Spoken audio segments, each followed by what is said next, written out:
ರಾಜ್ಯದ ಶಿಕ್ಷಕರಿಗೆ ಇದೆಂತ ವಿಚಿತ್ರವಾದಂತಹ ಟಾಸ್ಕ್ ಎನ್ನುವಂತಹ ಒಂದು ಪ್ರಶ್ನೆ ಮೂಡ್ತಾ ಇದೆ. ಶಿಕ್ಷಕರು ಮಕ್ಕಳಿಗಳಿಗೆ ಪಾಠ ಹೇಳಬೇಕಾ ಅಥವಾ ನಾಯಿಯನ್ನ ಹಿಡಿಬೇಕಾ ಎನ್ನುವಂತಹ ಪ್ರಶ್ನೆ ಮೂಡ್ತಾ ಇದೆ.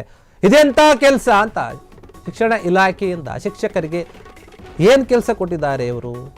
ಇದೆಂತ ವಿಚಿತ್ರವಾದಂತಹ ಟಾಸ್ಕ್ ಅಂತ ಗೊತ್ತಾಗ್ತಾ ಇಲ್ಲ.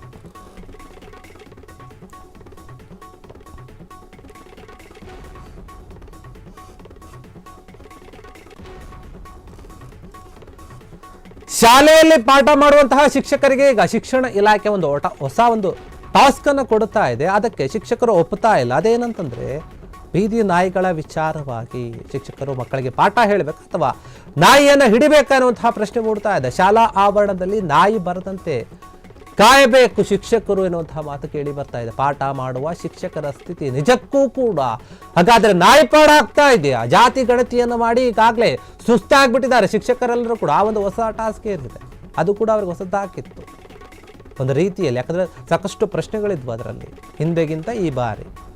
ಅದನ್ನು ಮಾಡಿ ಸುಸ್ತಾಗಿ ಬಂದು ಮನೇಲಿ ಕೂತಿದ್ದಾರೆ, ತಮ್ಮ ಕೆಲಸ ಮಾಡ್ಕೋಬೇಕು. ಆದರೆ ಈಗ ಶಿಕ್ಷಕರ ಹೆಗಲಿಗೆ ಬೀದಿ ನಾಯಿಯ ಒಂದು ಉಪಟಳ ತಡೆಯ ಒಂದು ಜವಾಬ್ದಾರಿಯನ್ನು ವಹಿಸಲಾಗಿದೆ. ಶಾಲಾ ಆವರಣದಲ್ಲಿ ಬೀದಿ ನಾಯಿಗಳ ಒಂದು ಕಡಿವಾಣಕ್ಕೆ ಸೂಚನೆಯನ್ನು ಕೊಡಲಾಗಿದೆ. ಆದೇಶವನ್ನು ಹೊರಡಿಸಿದ್ದಾರೆ ಶಿಕ್ಷಣ ಇಲಾಖೆಯ ಪ್ರಧಾನ ಕಾರ್ಯದರ್ಶಿಯಾಗಿರುವಂತಹ ರಶ್ಮಿ ಮಹೇಶ್ ಅವರು. ಈ ರೀತಿಯಾದಂತಹ ಒಂದು ಆದೇಶವನ್ನು ಹೊರಡಿಸಿರುವಂಥದ್ದು ನಾಯಿ ಹಿಡಿಯುವಂತಹ ಕೆಲಸ ಏನಿದೆ ಅದು ನಮ್ಮದಲ್ಲ ಅಂತ ಹೇಳಿ ಶಿಕ್ಷಕರು ಧ್ವನಿ ಎತ್ತಾ ಇದ್ದಾರೆ, ಮಾತನಾಡ್ತಾ ಇದ್ದಾರೆ.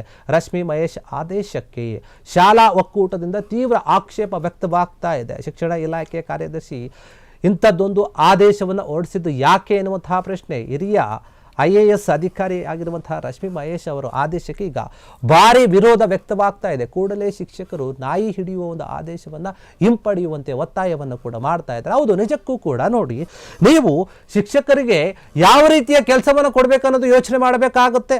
ಅವರು ಪಾಠ ಮಾಡಕ್ಕೆ ಬಂದಿದ್ದಾರೆ ಶಾಲೆಗೆ, ಮಕ್ಕಳನ್ನು ನೋಡ್ಕೊಳ್ಳಿ ಅಂತ ಹೇಳ್ತಾರೆ, ಓಕೆ ನೋಡ್ಕೊಳ್ತಾರೆ. ಮತ್ತಷ್ಟು ಎಕ್ಸ್ಟ್ರಾ ಒಂದು ಪಾಠವನ್ನು ಮಾಡಿ ಓವರ್ ಟೈಮ್ ಡ್ಯೂಟಿಯನ್ನು ಮಾಡಿ ಅಂತ ಹೇಳ್ತೀರಾ, ಓಕೆ ಅದು ಮಕ್ಕಳ ಒಂದು ಉಪಯೋಗಕ್ಕಾಗಿ ಅವರ ಜೀವನಕ್ಕೆ ಉದ್ಧಾರಕ್ಕಾಗಿ ಮಾಡ್ತಾರ, ಶಿಕ್ಷಕರು ಮಾಡೋಕೆ ರೆಡಿ ಇದ್ದಾರೆ. ಆದರೆ ಶಾಲಾ ಆವರಣದಲ್ಲಿ ಬೀದಿ ನಾಯಿಗಳು ಬರದಂತೆ ನೋಡ್ಕೊಳ್ಳಿ, ಅವ್ರನ್ನ ಕಾಯಿರಿ, ಹೊರಗೆ ಓಡಿಸಿ, ಈ ರೀತಿಯಾಗಿ ಹೇಳ್ತೀರ ಅಂದ್ರೆ ನೀವು ಯಾವ ರೀತಿಯ ಕೆಲಸ ಮಾಡ್ಬೇಕು ಅನ್ಕೊಂಡಿದ್ದೀರಾ? ಅವ್ರಿಗೆ ಬಿಟ್ರೆ ನೀವು ಅವರಿಂದಾನೇ ಅಡುಗೆ ಮಾಡಿಸಿ ಮಕ್ಕಳಿಗೆ ಊಟ ಹಾಕಿಸ್ಬಿಡ್ತೀರಾ ಅನ್ಸುತ್ತೆ. ಶಿಕ್ಷಣ ಇಲಾಖೆ ಶಿಕ್ಷಕರಿಗೆ ಮರ್ಯಾದೆಯನ್ನು ಕೊಡೋದು ಕಲಿಬೇಕು. ಯಾಕಂತಂದ್ರೆ ಶಿಕ್ಷಕರ ಜವಾಬ್ದಾರಿ ಬೇರೆನೇ ಇದೆ. ಮಕ್ಕಳಿಗೆ ಪಾಠವನ್ನು ಹೇಳಿ ಸರಿಯಾದ ರೀತಿಯಲ್ಲಿ ಅವರ ಜೀವನವನ್ನು ರೂಪಿಸ್ಕೊಳ್ಳೋಕೆ ಶಿಕ್ಷಣ ಉಪಯೋಗ ಆಗಬೇಕು.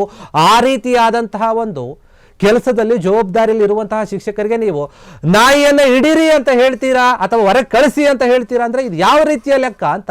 ಅವರು ಕೆಲಸ ಮಾಡಬೇಕು, ಪಾಠ ಮಾಡಬೇಕು, ಇಲ್ಲ ನೀವು ಹೇಳಿದಂತಹ ಒಂದು ಈ ರೀತಿಯಾದಂಥ ಏನು ಜಾತಿ ಗಣತಿನ ಮಾಡ್ಕೊಂಡು ಕೂರಬೇಕು, ಇಲ್ಲ ಈಗ ನಾಯಿ ಹಿಡ್ಕೊಂಡು ಕೂರಬೇಕು, ಗೊತ್ತಿಲ್ಲ.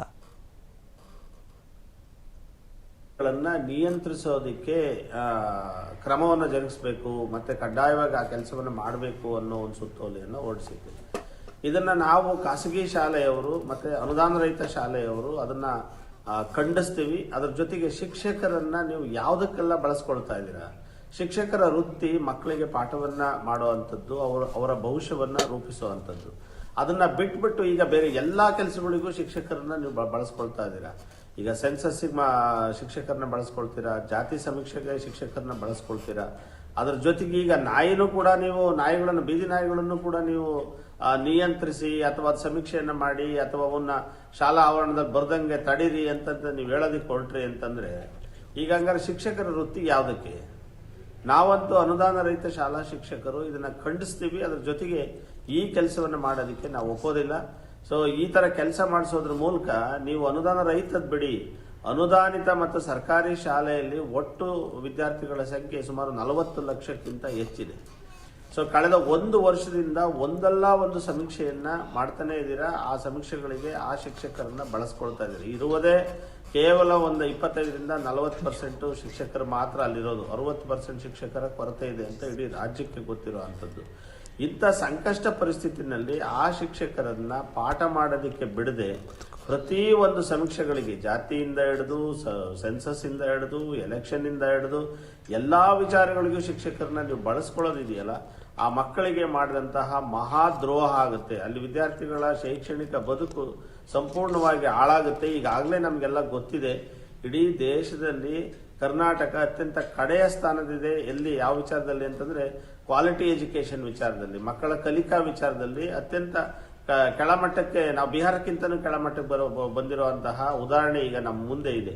ಸೊ ಇಂಥ ಸಂದರ್ಭದಲ್ಲಿ ನಮ್ಮ ಏನು ಪ್ರಿನ್ಸಿಪಲ್ ಸೆಕ್ರೆಟರಿ ಅವರದರು ಈ ಆದೇಶವನ್ನು ಮಾಡೋದಕ್ಕೆ ಅವ್ರು ಕನಿಷ್ಠ ಒಂದಿಷ್ಟು ಯೋಚನೆ ಮಾಡಬೇಕಾಗಿತ್ತು ಅಂತೇಳಿ ನಾವು ಕೇಳ್ತೀವಿ.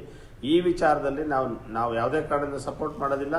ಮತ್ತೆ ನಾವು ಈ ವಿಚಾರವನ್ನ ಈ ರೀತಿಯ ನೀವು ಬೀದಿ ನಾಯಿಗಳನ್ನ ಕಂಟ್ರೋಲ್ ಮಾಡಿ ಅಥವಾ ಸಮೀಕ್ಷೆ ಮಾಡಿ ಅಥವಾ ಅವು ಶಾಲಾವರಣದಲ್ಲಿ ಬರದಂಗೆ ತಡೀರಿ ಅಂತ ನೀವು ಹೇಳೋದಕ್ಕೆ ಹೊರಟ್ರೆ ಸೊ ಅದು ನಮ್ಮ ಕೆಲಸ ಅಲ್ಲ.